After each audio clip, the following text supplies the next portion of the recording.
Hi guys, welcome back to my channel. Dubai work ചെയ്യുന്ന എന്റെ cousin അജിൻഷായുമായുള്ള fun ചാറ്റിന്റെ സെക്കൻഡ് പാർട്ടാണ് ഈ വീഡിയോ. എപ്പോഴെങ്കിലും ഈ 5.5 കൊല്ലം നിന്നപ്പം അവിടെ തന്നെ സെറ്റിലായ കൊള്ളാന്ന് തോന്നിയായിരുന്നു.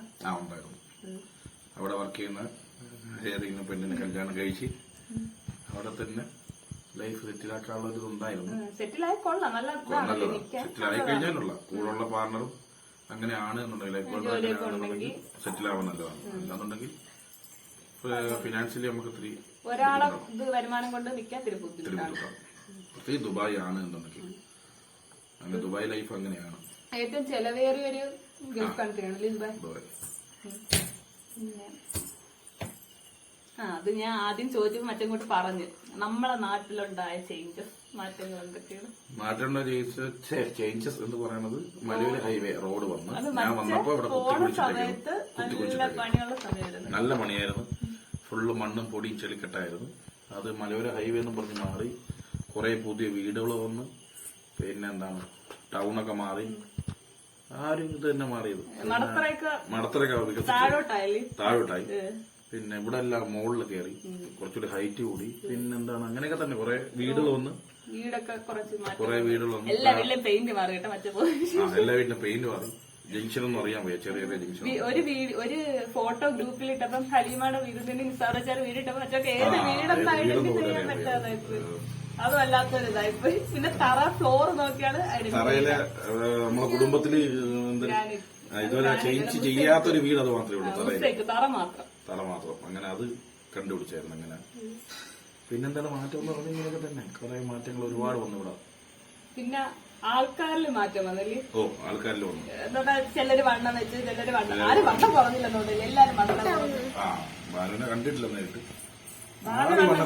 അന്ന് പോയപ്പോ വണ്ണം വെച്ചിരിക്കും. ഭാവി എന്ന് പറഞ്ഞാൽ നമ്മളെ ക്യാമറ ഗേളാണ്. ക്യാമറ ഉമ്മ. അത് ക്യാമറയുടെ പിന്നിൽ ഇരിപ്പുണ്ട്. അവിടെ നിന്ന് ഓരോ കോസ്റ്റേ കാണിച്ചിരിപ്പുണ്ട്. കുഴപ്പമില്ല, ഇരിക്കട്ടെ. എല്ലാരും വണ്ണം വെച്ചല്ലേ? ഈ ഉമ്മമാരൊക്കെ ഉണങ്ങിയെന്ന് തോന്നല്ലേ? ഉമ്മമാരെ ഉണങ്ങിയാണ്ട് നമ്മളെ മാമിയായാലും അതായത് നമ്മളെ യൂട്യൂബർ ജിൻസിയുടെ ഉമ്മ വേണ്ട ഉണങ്ങിയാണ്. എല്ലാരും ഉണങ്ങി. മക്കളെല്ലാം വണ്ണം വെച്ച് കുടുംബം വെളുപ്പിച്ച് തുടങ്ങി പറയാം. നല്ല ഈ അറഞ്ഞ് കേറ്റി ചാപ്പാട് എല്ലാരും വണ്ണം വെച്ച്. ഇനി പോയാ എന്ത് വരും മറ്റേ? ഇനി പോയി കഴിഞ്ഞാൽ ഇത് കണക്ക് നിൽക്കത്തില്ല. ഒരു വർഷാവർഷം തന്നെ വരാനുള്ള പരിപാടി ചെയ്യും. അതായത് ഇനിയിപ്പോ അങ്ങനെ ഇപ്പൊ നിന്നാണ് 5.5 കൊല്ലം നിൽക്കാൻ പറ്റത്തില്ല. നിൽക്കലെന്നല്ല, ഞാൻ പോയതിനു ശേഷമാണ് കൊറോണ വന്ന് സ്റ്റാർട്ടായത്. കൊറോണ കാരണം ഒരു കമ്പനിയിൽ ജോലി പോയി, അടുത്ത കമ്പനി കയറി. അവിടെ corona corona during corona time ആയതുകൊണ്ട് അവിടെ നിൽക്കേണ്ടി വന്നു. ശമ്പളം ഡിലേ ആയെന്ന് കിട്ടാൻ. പിന്നെ അവിടെ നിന്ന് മാറി അടുത്ത കമ്പനി 3 കമ്പനി 5.5 കൊല്ലത്തിനിടെ. അതുകൊണ്ടാണ് 5.5 കൊല്ലം അല്ലെങ്കിൽ വന്നേനാ. പിന്നെ അടുത്ത ഇനി നമ്മൾ പ്രവാസി ആവുന്നതാണോ നല്ലത്? അതായത് നാട്ടിൽ ഏതെങ്കിലും ജോലി? നാട്ടിലിരിക്കണേ നല്ലത്. പ്രവാസി കഴിഞ്ഞാൽ ഇങ്ങനെ ചെറിയൊരു വയറ് ഇറങ്ങാം, തടി വെക്കാം, മുടിയൊക്കെ പോയി കഷണ്ടി ആവാം. നമ്മളെ ഹെൽത്തിന് കുറെ ഇഷ്യൂസ് ആണ് പ്രവാസി കഴിക്കുന്നത്. നാട്ടിൽ നിൽക്കണമെങ്കിൽ കുഴപ്പമില്ല. ഇവിടുത്തെ എന്തിനാണ് ഫലപ്രദമായ ഫുഡുകൾ, ചക്ക, തോരൻ, മരച്ചീനി, ഒരു ചക്കയ്ക്ക് നല്ല റേറ്റാണ്. 3 ചുളക്ക് അവിടെ 50 ദിവസമൊക്കെ വരുന്നത്. ഇവിടെ നാട്ടിൽ 1000 രൂപ. ചക്ക അങ്ങനെ കുറെ ഫുഡുകൾ ഉത്സാഹം ഇവിടെ. നാട്ടിലാണെന്നുണ്ടെങ്കിൽ നമുക്ക് അടിപൊളിയല്ല.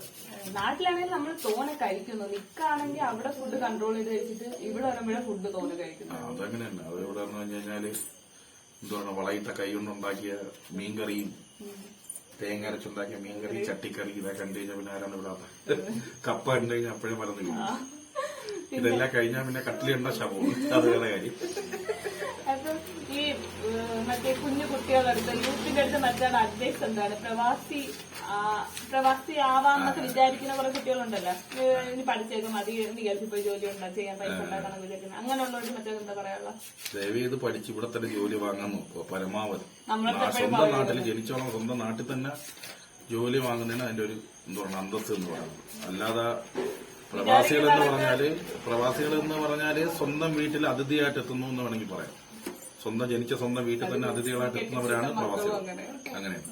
അപ്പൊ എല്ലായിടത്തും എനിക്ക് പറയാനുള്ളത് ഇവിടെ തന്നെ ജോലി വാങ്ങുന്നതിന് അൽഹംദുലില്ലാഹ് നല്ല കാര്യം. നമ്മൾ വിചാരിച്ച കണക്കൊരു ഇതല്ല പ്രവാസി ലൈഫ് എന്ന് പറയുന്ന. ഒരിക്കലുമല്ല. മുമ്പ് മച്ചായി അങ്ങനെ വിചാരിച്ചിരുന്നല്ലേ, മാമ ഒരു 5 കൊല്ലം, മാമയുടെ വീഡിയോ ഞാൻ വേറെ ചെയ്യാം, ഒരു 5 കൊല്ലം മാമ ഗൾഫിൽ പോയി നിന്നിട്ടുണ്ടല്ലേ, ഓർമ്മയുണ്ടോ? 5 കൊല്ലം ഫുജേറ. അപ്പൊ മറ്റൊരു സൂപ്പർ ആയിരിക്കും അതല്ലേ പ്രവാസി ലൈഫ്. ഇവിടെ നിൽക്കുന്നവരെങ്ങനെയാണ്, ഗൾഫ് വരാത്തവര് ചിന്തിക്കണമെന്ന് പറഞ്ഞാൽ കറങ്ങുന്ന ബിൽഡിങ്, ലൈറ്റ് എത്തുന്ന ബിൽഡിങ്, നീളമുള്ള ബിൽഡിങ്, ആകാശത്ത് മുട്ട് നടക്കാം എന്നൊക്കെയുള്ള കണ്ടിട്ട് ചാടിക്കറി പോകണം. സത്യത്തിൽ അവിടെ ആടുജീവിതം സിനിമ ചെയ്ത കണക്കൊക്കെ തന്നെ ഏകദേശം ഉള്ളത്. നമ്മളെ കുടുംബത്തിൽ എല്ലാരും ഗൾഫിലായിരുന്നല്ലേ, നമ്മളെ കൊച്ചിലെ നമ്മളെ എല്ലാരും വാപ്പമാരും ഗൾഫിലായിരുന്നു. നമ്മളെ ഇവിടെ ഉമ്മമാര് മാത്രമേ ഉള്ളായിരുന്നു, എല്ലാരും ഗൾഫിലായിരുന്നു. പക്ഷെ ഇപ്പോഴാണ് റിയലൈസ് ചെയ്തല്ലേ നല്ല ബുദ്ധിമുട്ടാണ്. ചൂടിനായിട്ട് ഞാൻ ചോദിച്ചില്ല. ചൂട് ഓരോ വർഷം കൂടുന്തോറും കൂടിക്കൂടി വരികയാണ്. ഇപ്പൊ അവിടെ 55 ഡിഗ്രി കണ്ടിരിക്കുന്നു. പിന്നെ അവിടുത്തെ ഒരു ചൂട് സമയത്ത് എല്ലാവരും പ്രതീക്ഷിക്കുന്ന സുഹൈൽ എന്ന് പറഞ്ഞൊരു നക്ഷത്രമുണ്ട്, അതാണ് പ്രതീക്ഷിച്ചിരിക്കുന്നത്. സുഹൈൽ നക്ഷത്രം വന്നു കഴിഞ്ഞാൽ ചൂട് കുറയുമെന്നാണ് അവിടുത്തെ ഒരു ആചാരം. അപ്പൊ അത് ഏകദേശം കഴിഞ്ഞ ആഴ്ച അങ്ങനെ വന്നു. അപ്പൊ അവിടെ ചൂട് കുറയുന്നു പറയുന്നു, പക്ഷെ പിടിച്ചുണ്ട്. വൈകുന്നേരമൊക്കെ ആകുമ്പോൾ 34, 40, 45 ഉണ്ട്. ഈ ദുബായ് കൾച്ചർ മറ്റായ സ്വാധീനിച്ചെന്ന് പറഞ്ഞാൽ അവിടുത്തെ മറ്റേ കൾച്ചർ, പഴയ പഴമ സംസ്കാരം, അങ്ങനെയുള്ള സ്ഥലങ്ങളുണ്ട് അവിടെ.